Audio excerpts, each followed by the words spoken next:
To understand the safe, you have to understand the scandal. In 1911, the Astor name was the gold standard of the American aristocracy. But John Jacob Astor did the unthinkable. He divorced his wife of 20 years and married 18-year-old Madeline Force. He was 47. She was younger than his own son. The press called it a monstrous union. To escape the blistering gossip of New York high society, the newlyweds fled to Egypt and Europe. But by early 1912, Madeline was pregnant. She wanted her child born in America. They booked a first-class suite on the newest, unsinkable marvel of the world, the Titanic. They traveled with a private valet, a maid, a nurse, and their beloved Airedale Terrier, Kitty. Astor wasn't just a passenger. He was the Titanic's ultimate trophy. When the iceberg struck, Astor didn't believe the danger. He reportedly told his young wife, "The ice is just a scratch." He even took a piece of the ice that had fallen on deck to show her. But as the slant of the floor increased, the reality set in. Astor helped Madeline into lifeboat.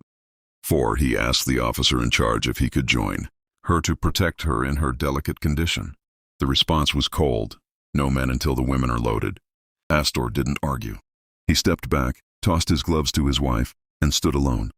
As the ship broke apart, the man who could buy anything realized that gold has no buoyancy. When the C.S. Mackay Bennett pulled his body from the water, he was identified only by the initials JJA, sewn into his jacket and the gold watch in his pocket. While Astor's body was returned to New York for a massive funeral, a secondary mystery was brewing. In the wreckage of the first-class baggage hold lay a heavy, reinforced steel safe belonging to the Astor estate. Inside were the liquid assets he carried for their year-long honeymoon: gold bullion, rare jewelry, and a ledger of private investments. However, when the safe was eventually inventoried, his eldest son, Vincent Astor, did something that shocked the legal world. He refused to claim the contents.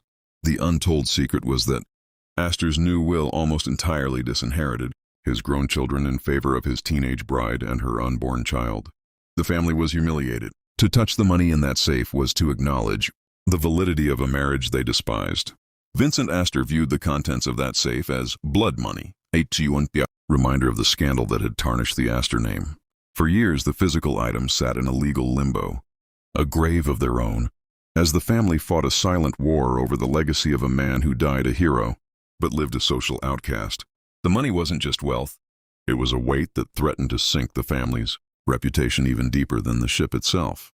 Ultimately, the story of John Jacob Astor's Unclaimed safe is a reminder that the true value of a person isn't found in their vault, but in the peace they leave behind. Astor died so his wife could live, yet his wealth created a rift that lasted for generations. Today, the Astor name is synonymous with New York's greatest landmarks, but the gold from the Titanic remains a ghostly reminder. You can build empires on land, but in the face of the abyss, we all go out with exactly what we brought in: nothing.